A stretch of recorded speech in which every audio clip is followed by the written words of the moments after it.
Hi there, and welcome into Main Street Living. I'm Danielle Alvari. Hey guys, I'm Quincy Carr. And I'm Valerie Tutson. Hey, Yes, hey, and we have to Valerie. make some You know what? introductions here. Yeah, Yeah, Quincy, I've never met I'm you. about to say the same thing. I know Danielle, but I don't know you that well, Valerie. I'm sure we'll get a chance to get acquainted with one another here on the show. It's a good time to get acquainted because it's time for people to come together. Obviously, it's the holidays. Um, do you ladies have any happy memories for the holidays? Most people, if you are just joining us, Quincy is our resident. Bob, it's not Bob Cratchit, it's Scrooge. He's our resident Humbug Scrooge. man. Listen, I love the holidays, and I'm so excited that they are upon us. From the early days of just gathering as a little kid, sitting at the table, hanging out long, listening to the old people talk and trying to snag another piece of pie. I love it. I love it all. Well, Valerie, you're a storyteller, so is this the time of year that you're telling more stories than ever? Well, I tell a lot of stories, but I also find the holidays time to really listen to stories because I get to gather together with different groups of people. So yeah, I tell stories, but don't you love to hear the stories that your crazy relatives have to say or the misfit friends? Do you, Quincy? Do you like it? Okay, so look, let me just explain. It's not like I had a bad experience growing up. It's just that as an adult, I have to do all the stuff that I used to sit around and enjoy, and I don't like it sometimes. I'm sorry. So it's a So did great you like time it to as be a back. child? But you liked Christmas as a child? No, because I always got bad grades, and my bad grades Okay. determine the presents that I got. So Oh, that's just not right. That's just I need to go to counseling. I think that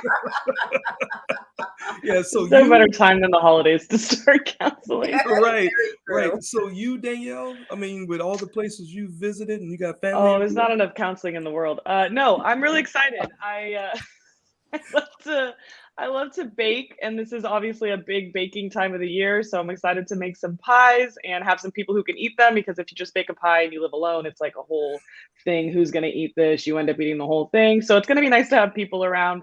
And that's my favorite thing about the holidays is my family actually often is at basketball tournaments. Or a big basketball family, college basketball. So we're all over the place, especially for Thanksgiving. So for me, it's really just being together because it's never one place for us. It's just wherever we are, at least we're together. true. You know what? That's a good way to kick this show off. Wherever we are, at least we are together. And we got such a good feeling show today in store, including veterans, my fellow veterans. They get a service dog, and kids get their wish. I love that. And we're also, of course, going to talk about food because what is better for the holidays than food with Meals on Wheels in Rhode Island and the Food Pantry in Arizona. Yes, and we'll also get to see what Cox Charities is up to down in Las Vegas. Exciting things in the holiday times. But first, coming up, do you hear the silver bells?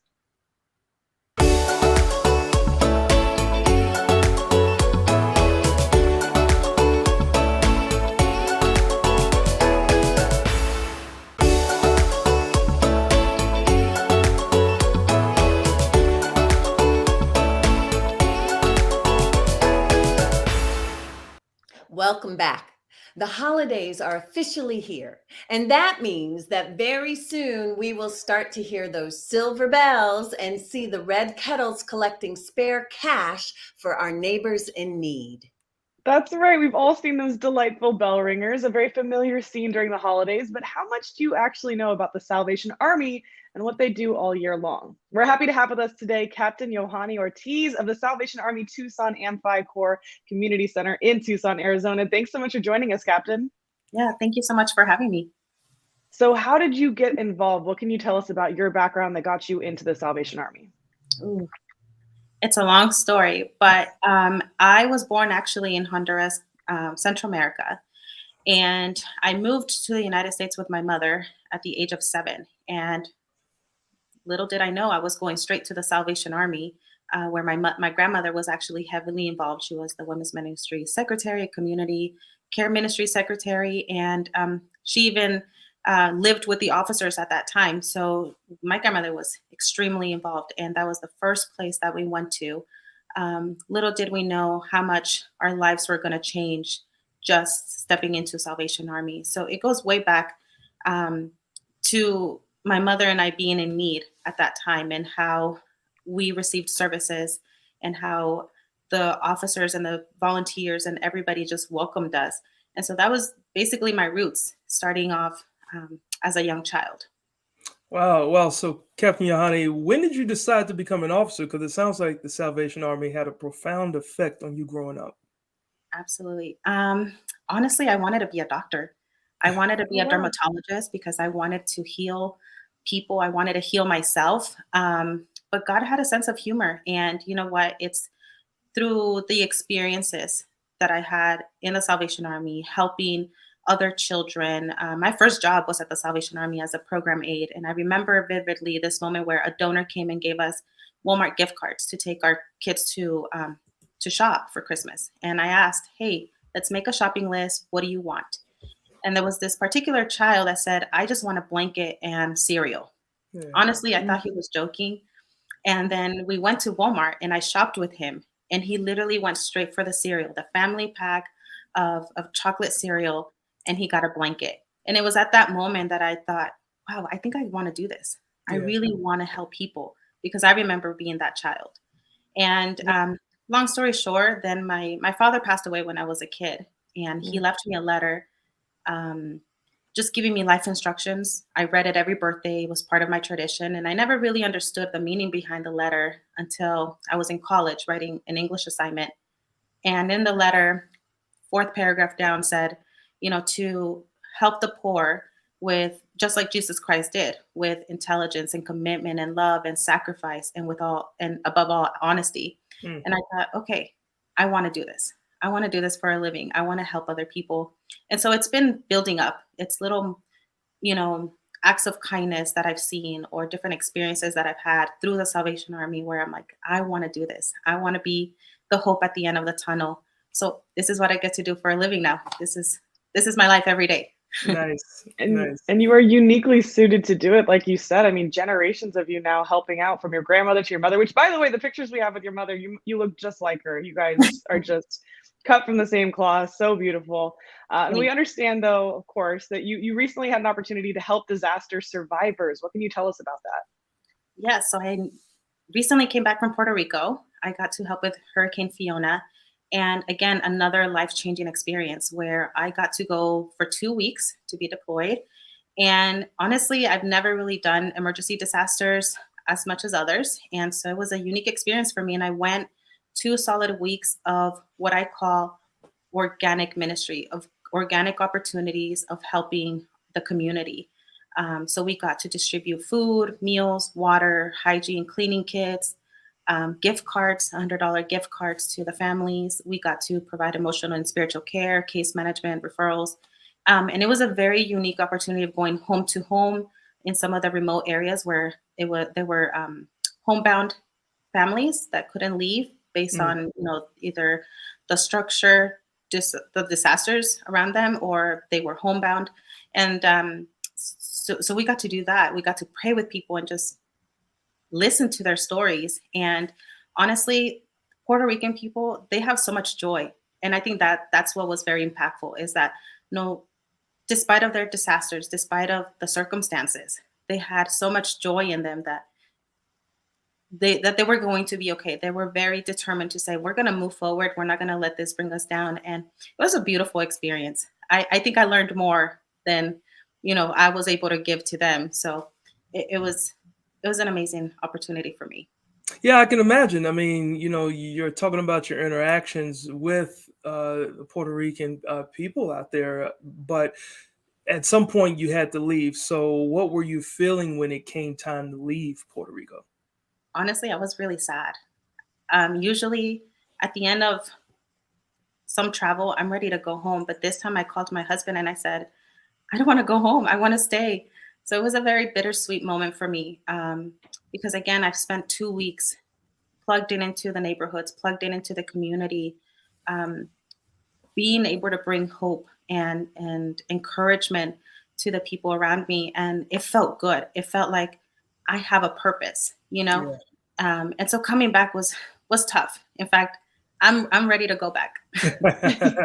Yeah, that's awesome. That means that you actually have that passion in your heart to do good for people, and that's what we actually need in this world. So thank you. Yes. So ready to help. And for people who are ready to help as well, where can they find more information about the Salvation Army? Yeah, they can actually visit our website, salvationarmyusa.org. They can get plugged into a community nearby. Just type in your zip code and find what's available in your neighborhood. And, we have one of our members that says it only takes one person to make a difference. Big or small, it just takes that one person having the compassion for your neighbor.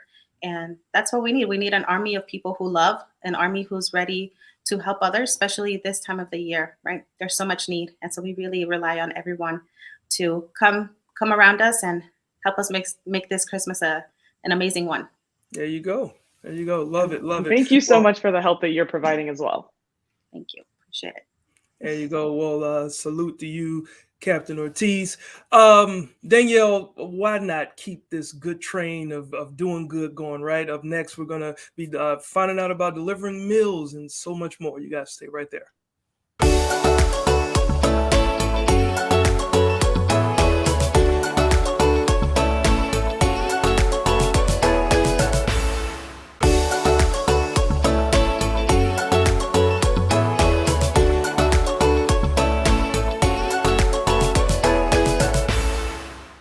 Hi there, and welcome back into Main Street Living. Now, unfortunately, food insecurity is a circumstance that impacts millions of people in this country. In fact, the USDA estimates that more than 34 million Americans are not sure how they're going to feed themselves. Wow, Danielle, it's a very high estimation there. And food banks and food pantries are doing all they can, but many older Americans are not able to get into those facilities.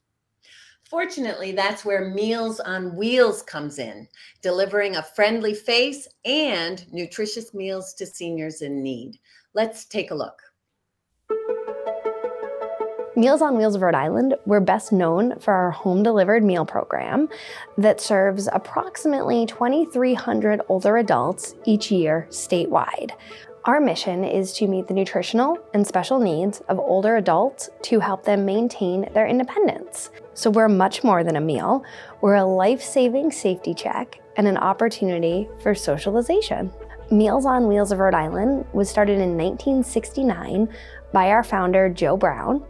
He started serving home-delivered meals to 17 seniors in one route in Providence. And in July of 2022, we served our 20 millionth home-delivered meal. Our service center and headquarters is located in Providence, Rhode Island, and each weekday, over half of our home-delivered meals are dispatched out of that physical location.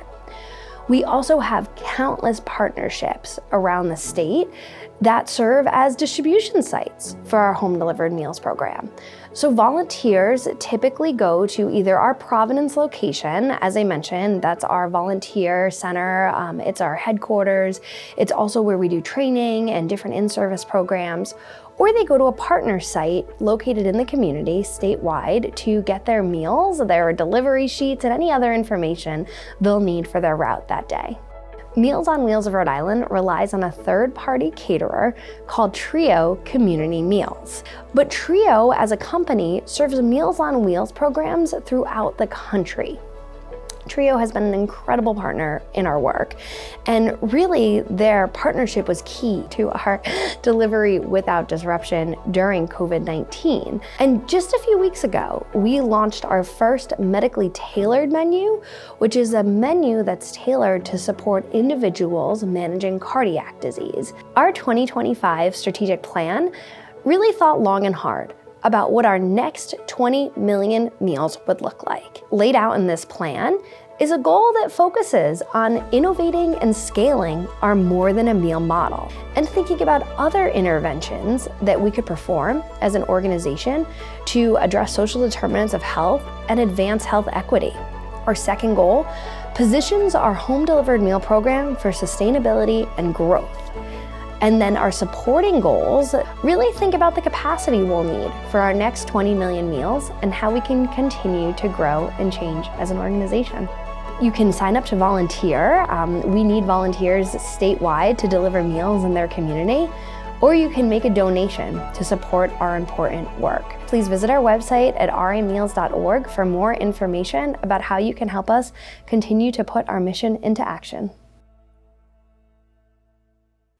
It's so exciting to see what Megan and her team are doing right here in Rhode Island, where I live. Good job, Megan.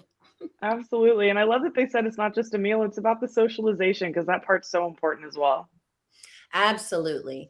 And for those of you who want to know how you can find out more information about Meals on Wheels and the chapter nearest you, you can go on their website, mealsonwheelsamerica.org.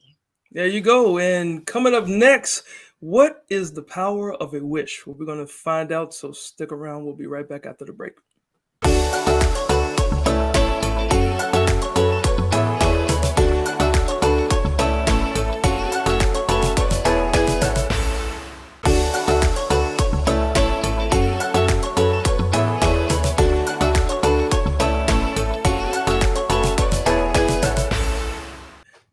Welcome back to Main Street Living. Valerie, Danielle, through the past couple of years, I should say, we have all felt the power that hope can bring and being able to see the light at the end of the tunnel.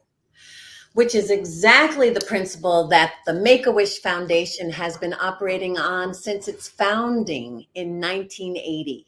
And Holly Costello with Make-A-Wish Arizona is here with us to fill us in on what they've been up to. Welcome, Holly. Thank you. Thank you for having me. Oh, it's great to have you. We've all been hearing about what Make-A-Wish Arizona is doing and the inspiring work. Can you remind us, who are the kids that you provide wishes for?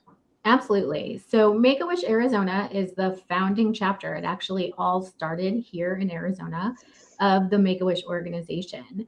Our goal is to serve children who are dealing with critical illnesses. So these are the illnesses could be chronic illnesses like cystic fibrosis, or could be serious conditions like cancer or liver transplants, heart transplants. So the kids are going through critical illnesses at the time of referral. One of the things that we like to share is that our wishes are lasting wishes, not last wishes. So, all of our kids are not terminal. Many of our kids live well past their diagnosis, and we have volunteers who are wish kids. We have employees who are wish kids. So kids that, had their wishes in the 80s and the 90s who are coming back and supporting our mission. Wow, that's incredible. And I have to imagine one of the most incredible parts is when they find out that they're going to be granted a wish. What's the process like for that? So they go through a referral process, and once they are approved medically, we contact them and talk to them a little bit about what their idea of a wish could be. So, we look at the kid, we work with the child to talk to them about what are their favorite things to do, what are their favorite activities, what makes them happy, what brings them joy. And so it could be anything from a playhouse or a play set. We've done a lot of those during COVID to, bring the family home and keep their home to be a fun atmosphere. And we have gotten back into travel. So we're currently doing travel in the United States. And of course, our big supporter with Disney. So we do a lot of Disney wishes, Disneyland, Disney World. It's so nice to hear the different kinds of things, because I certainly have known about the travel thing, but I love that notion of also making home a really special experience too. How many wishes does Make-A-Wish Arizona get to grant every year? Are you able to do every child who's eligible? We are not yet able to do every eligible child. The Arizona State Health Department tells us that about 540 kids every year qualify, are diagnosed with a wish with a condition that would qualify them for a wish. So currently our goal is to grant 420 wishes this fiscal year. But we are always doing outreach. We're always working with our medical professionals to make sure that those kids who will qualify for a wish are getting referred to us so we can start the process. A typical wish also lasts anywhere from 3 to 6 months. So, there's a lot of planning that's involved. There's a lot of working with different vendors and people who are, helping us to do things, as well as making sure that the donations are there, because we are 100% philanthropy driven.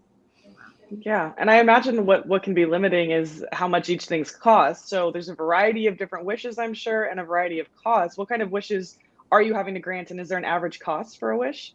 There is. So the average cash cost of a wish is about $10,000. Wow. Because wishes are for the entire family. The truth is, when we are sending a family to Disney World or Disneyland, you know, you're not just sending the Wish kid. Obviously, you're sending mom, dad, their siblings. If you're doing a room redo or a backyard redo, you know, you want to make sure that that is a quality and that everything is safe and that they're getting truly what they want. So they get to go online and look and shop for the things that will make them happy. So, you know, the average, if you think about it, you know, the average cash cost of a Wish is very minimal. We're very lucky that we have a lot of very generous donors and in-kind donors. But again, you know, we are always in need of donations. I love that. Who knew? So besides donations, which sounds really big, are there other things that you need? Well, you've said donations, but what else do you need to give kids and their families a once in a lifetime experience? Absolutely. So we are always looking for amazing in-kind partners, especially nowadays with construction wishes being a big one. People are asking for backyard renovations. So people who are great with turf or concrete or, you know, building pergolas or building furniture even, flooring, painting, electricians, all of those skilled and talented people that can help us to grant local wishes here in Arizona. And we're talking all of Arizona. So everywhere from the top of the state all the way to the bottom of the state. And in addition, volunteers. We need amazing volunteers. Our volunteers act as kind of the first responders to our Wish kids. They go out, they meet with them, they talk to them about their wishes. They are the face of Make-A-Wish because, you know, it would be hard for us to reach all of the kids in all of the areas without our volunteers. So you can find both of those on our website at arizona.wish.org.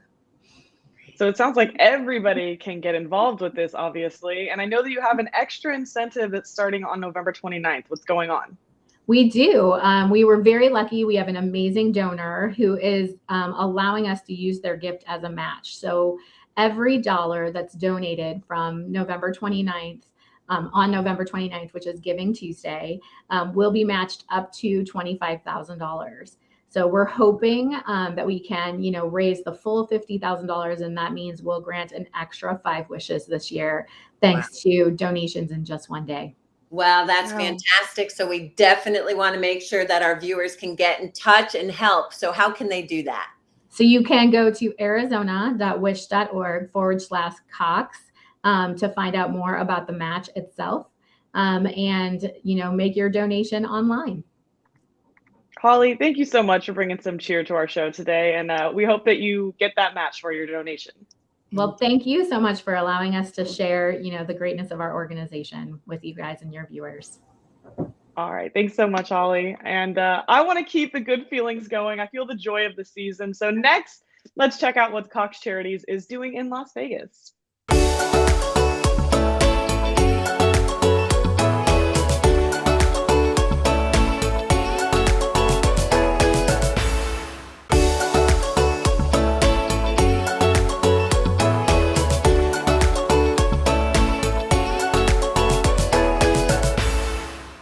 Hey guys, welcome back to Main Street Living. Now, ladies, I know this personally that doing business in the community means that you actually become a part of the community. You know, at least that's how to do business the right way, don't you think? Absolutely. And connecting with and investing in the communities we serve is a core value of Cox Communications. By supporting community organizations and volunteering their time, Cox employees are making their communities a better place. So let's take a look at some of the organizations that Cox Charities in Las Vegas is helping out. We are celebrating 15 years of having Cox Charities here in Southern Nevada. Today, I have been honored to actually see 28 organizations receive funding that can definitely help our community. This generous donation from Cox Charities is going to support our Discovery on Wheels program. We plan to utilize this money to go back into our clients and help them get back into the workforce. To purchase new technology, Braille technology, to assist our younger students. Provide over 500 meals to homebound seniors. Towards a new program called STEAM Saturdays. Whether that's with rental assistance or utility assistance sense of food insecurity, we're going to make sure they have what they need. Workforce readiness, entrepreneurship, and financial literacy. This money will be used to purchase supplies and materials for our students to use in their classes. The funds are going towards STEM programming. Will be used to support both our IT Works and our CX Works program. So for every dollar we get, we can provide 3 meals. So you're providing 6,000 meals. To our recurring family support programs here in Las Vegas for our active duty service members and their families. Full scholarships for 7 campers to attend Camp Pride Tree. We do a lot of programming for military families, especially families of currently deployed service members. Our employees, they donate dollars. And so we've granted 28 organizations $86,000 today. The grant is actually going to go to a take-home kit for middle school teachers to use to teach water conservation in their classroom. Are going to support our Garden Connect program. We're supplying homeless vets with socks, hygiene kits and that. Go to help us get critical supplies into the hands of young people that are visiting our drop-in center every day. Thank you, Cox Charities, for continuing to support our first-generation students here in Las Vegas and continue to support the education pathways we have here in our communities. This money is going to make the lives easier for many teachers and most importantly, provide students with the supplies they need to succeed in the classroom. You are truly restoring lives and bringing help to women who have been sexually trafficked and exploited. Thank you so much. Thank you to Cox Charities and your employees for this grant to lend a hand of Boulder City. You're really going to help make a difference in our community. This is going to help so many kids right here in our community. Thank you, Cox Charities, for this generous donation and for being all in for students. This grant is going to make a lot of children smile. Thank you. Thank you, Cox Charities. Thank you. Thank you. Thank you. Thank you so much. Thank you very much. Thank you, Cox Charities. Thank you, Cox Charities. Thanks, Cox Charities. Thank you, Cox Charities. Thank you, Cox Charities. It's wonderful because I get to see my coworkers really witness the goodness that our company does in our community, and it just warms my heart. Cox is always one of the biggest and strongest supporters of our local nonprofits, and we could not do this work without community partners like you. But we can't do it without our community backing us up. So thank you guys for having our back and making our mission possible. You are making a difference every day. And once again, I know they said it in the package there, but thanks again to the Cox Charities. Cox, the business, is always involved in bettering the communities. Absolutely. And you can find more about the incredible work that Cox Charities is so excited to support in Las Vegas on their website, coxcharitieslv.org. And coming up next, providing food for the holidays.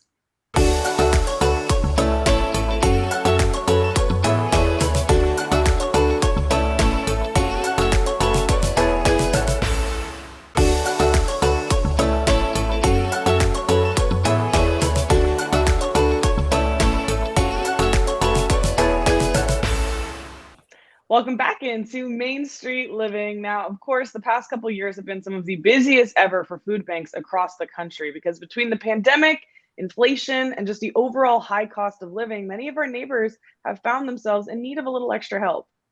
That's right. And with the holidays upon us, our friends over at St. Mary's Food Bank in Arizona are here to share how they are meeting the needs of their neighbors. Welcome, Jerry Brown. Good morning, guys. Good to be with you. Oh, it's great to have you here. Good to be with you. Jerry, it seems as if the prices are rising on just about everything these days. How are you feeling that impact at the food bank? In some ways, just like everybody else who goes to the grocery store, because we're buying a lot of food now. We're buying more food than we have at any other time because some of the impacts of inflation have been that we're getting less donations of food from other companies and from the general public, less donations from the government because a lot of the COVID-based programs have ended. So that sends us out shopping just like everybody else. And what was a 49-cent bottle of box of macaroni and cheese is now 73 cents. So those things are definitely impacting us. And it's also impacting the number of people that come to the food bank. We saw a huge increase just starting in March and April. That increase has not let down at all over the last couple of months. In fact, in November, we had over 7,000 families come through 1 week at the food bank. We've been around for 55 years as the world's first food bank. We've never seen 7,000 people in a week. Wow. So we have not seen the peak of this inflation impact on the food bank yet. Wow, yeah, that's a lot. That's a lot of people there, Jerry. And St. Mary's Food Bank has quite an amazing history. How much impact have you guys had, or just been able to make in Arizona over the years? Well, we've been around for 55 years. We're actually the world's first food bank. We started in 1967 with a man named John Van Hengel, who's worldwide known for food banks, started Feeding America also. And in Arizona, over the last 55 years, we provided 1.5 billion meals for Arizona's in need. So I would say that our impact is wide. We cover 2/3 of the state of Arizona. We have over 900 partner agencies all across the state, that everything from small pantries to churches. We have a lot of boots on the ground in a lot of places, and we try to provide the food. They know where best it goes in their area. But for Phoenix and Maricopa County, we kind of do the job ourselves. Nice. That's amazing. And you are distributing lots of food every single day. What special plans do you have for the Thanksgiving holiday? Yeah, we provide 250,000 to 300,000 meals a day across the state of Arizona, but Thanksgiving is really our Super Bowl. In the 10 days leading up to Thanksgiving, we're going to provide 18,000 turkeys, food boxes, and produce bags. We started up in northern Arizona this week, and the 3 days leading up to Thanksgiving, Monday, Tuesday, and Wednesday, we'll be providing 12,000 of those turkeys, bags, and meals to folks here in Phoenix and in Surprise. So that is really a huge undertaking. It's something we do every year, and it's something we know we're going to see more families than we ever have before this year because of those impacts on by inflation that we talked about earlier. Wow. And with the inflation and with, just seeing more people, that also means, you got to have more help, right? So what are ways that people can help, and what do you guys need specifically?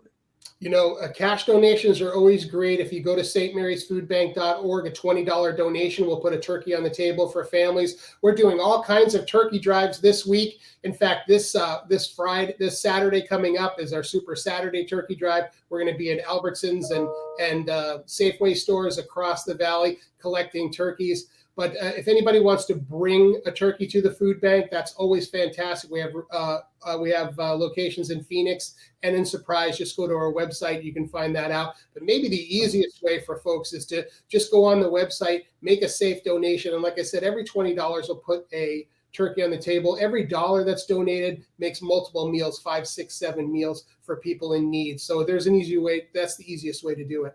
Nice. That sounds like a really great and definitely an easy way for Arizona folks to help out with your mission.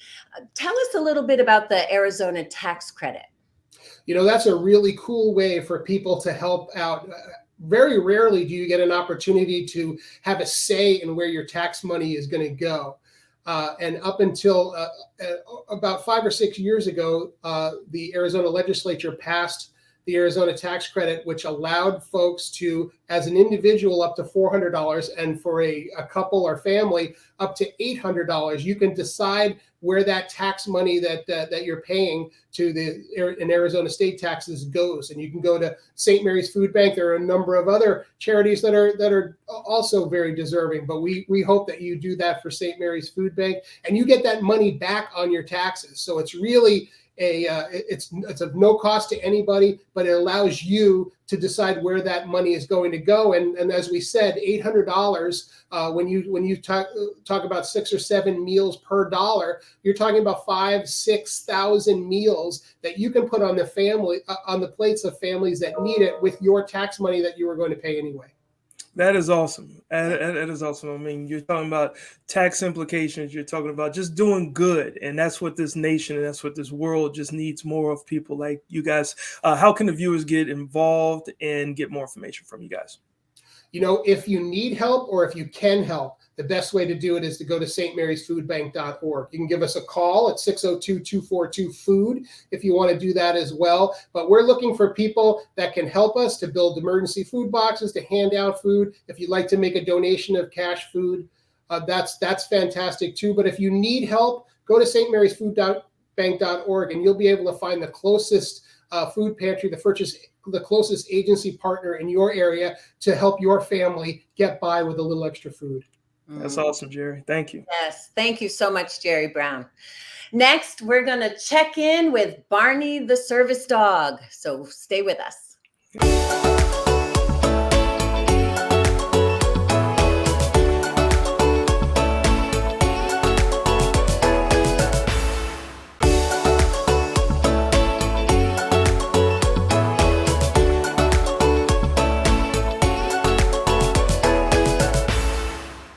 Welcome back, everyone.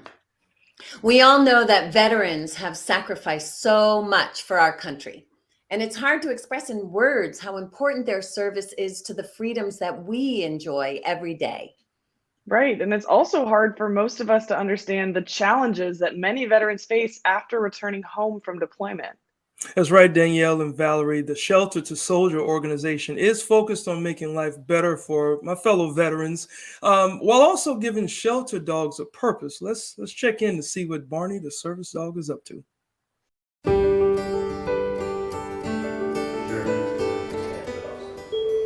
At Shelter to Soldier, being a private nonprofit, we rely on the community, individuals, entities, organizations, and companies to support our mission.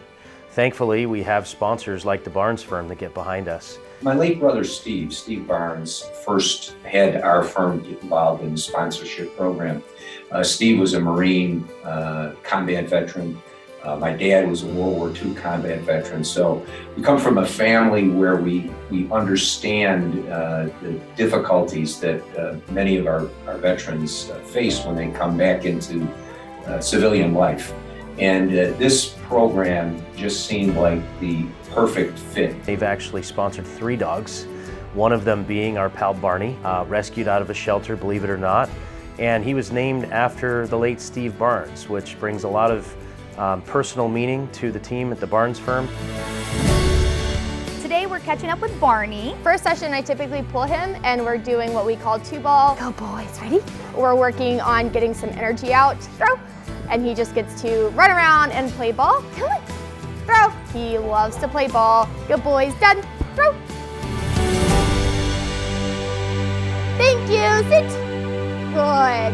Then we move on to training. Heel. He's gotten some energy out, so I always start with his basic obedience. That's a good boy. Sit. And then once we're comfortable in his training mood, we start working on his task cues that they use for the veterans. Good boy. Center. Here you go. They usually are with us for 12 to 18 months of training in total. 6 to 9 months of that is weekly sessions with their veteran once they're matched, so that we can hand over all of the proper training to their veteran in order to make them successful handlers. Barney is going to be out and about. We're going to see him at Oceanside Pier, so we can see where he's at with his task work and his public access training. Good boy. Good boy, bud. Wait.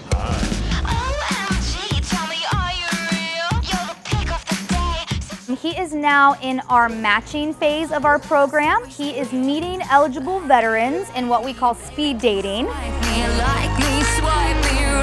How's it going? So we have just recently approved 5 new veterans for our program. So Barney will be meeting every single one of them to see if he is the perfect match for them. Barney's perfect date would be a nice long walk on the beach, especially if there's a ball involved that he can chase.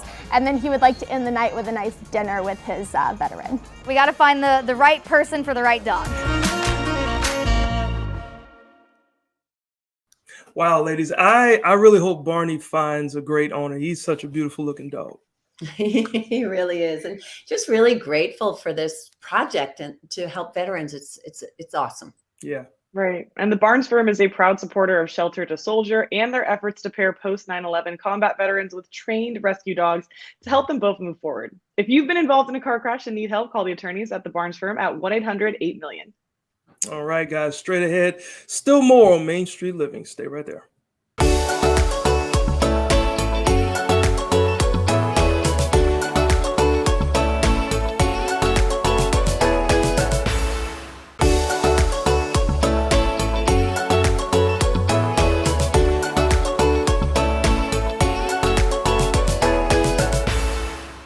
Welcome back into Main Street Living for one last time. That was a really fun, inspiring show. And I'm also really happy that Quincy and Val got to meet because these are two of the best people, two of the best humans.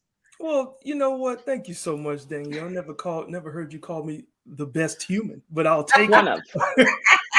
Valerie, Get it twisted. No, great to meet you, Valerie, as well. You too, Quincy. And what a joy to work with both of you finally together. So thanks. You know, I was thinking about just how touching the story Captain Ortiz shared with her work with the Salvation Army. And I'm going to take that with me as we leave today. That's a good one. While you take that with you, the viewers, you can always check our shows out, past shows, or even this current show on our Cox Contour app. That's right. We have new episodes Mondays at 9 p.m. local time. So we hope you'll come on back for some more fun right here on Main Street Living.